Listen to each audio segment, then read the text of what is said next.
Petrol ಹಾಕಿಸ್ಕೊಂಡು ಹಣ ಕೊಡದೆ escape ಆಗಿದ್ದಾರೆ. ಬಿಲ್ ಕೊಡಿ ಅಂತ ಬೈಕ್ ಸವಾರರ ಹಿಂದೆ ಓಡಿದ್ದಾರೆ ಸಿಬ್ಬಂದಿ. ಬೆಂಗಳೂರಿನ ಕುಮಾರಸ್ವಾಮಿ ಲೇಔಟ್ನಲ್ಲಿ ನಡೆದಿರುವಂತಹ ಘಟನೆ ಇದು. 4 ಜನರ ಗುಂಪು ಬಿಲ್ ಕೊಡದೆ ಎಸ್ಕೇಪ್ ಆಗಿದೆ. ಇಂದು ಮುಂಚಾನೆ 4 ಗಂಟೆಗೆ ನಡೆದಿರುವಂತಹ ಘಟನೆ. ಬನಶಂಕರಿ ಬಂಕ್ನಲ್ಲಿ ಈ ಘಟನೆ ನಡೆದಿದೆ. ಪೆಟ್ರೋಲ್ ಹಾಕಿಸ್ಕೊಂಡ್ರು, ಅಲ್ಲಿಂದ ಎಸ್ಕೇಪ್. ದುಡ್ಡು ಕೊಡಿ ಅಂತ ಅಲ್ಲಿದ್ದಂಥ ಸಿಬ್ಬಂದಿ ಅವ್ರನ್ನ ಅಟ್ಟಿಸ್ಕೊಂಡು ಹೋಗಿದ್ದಾರೆ. ಸಿಕ್ಕಿದ್ರೋ ಇಲ್ವೋ ಗೊತ್ತಿಲ್ಲ. 4 ಜನ ಬಂದಿದ್ದಾರೆ, ಪೆಟ್ರೋಲ್ನ ಹಾಕಿಸ್ಕೊಂಡಿದ್ದಾರೆ. ಬೆಳಿಗ್ಗೆ 4 ಗಂಟೆಗೆ ಯಾರು ಇರಲ್ಲ ಅಲ್ವಾ, ಅವಾಗ ಜನನು ಕೂಡ ಆ ಟೈಮ್ನಲ್ಲಿ ಹಾಕಿಸ್ಕೊಂಡ್ಬಿಟ್ಟು ಎಸ್ಕೇಪ್ ಆಗ್ತಾ ಇದೆ.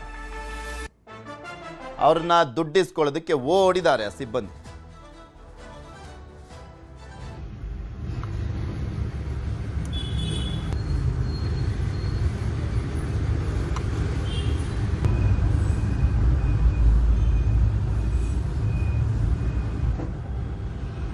ನಿಮಗೆ ತೋರಿಸ್ತಾ ಇದೀವಲ್ಲ ದೃಶ್ಯಾವಳಿಗಳಲ್ಲಿ, ಇವರೊಂದಿಬ್ರು ಪೆಟ್ರೋಲ್ ಹಾಕ್ಸ್ಕೊಂಡ್ರು, ಆಮೇಲೆ ದುಡ್ಡು ಕೊಡ್ದಲ್ಲೇ ಎಸ್ಕೇಪ್ ಆಗಿದ್ದಾರೆ.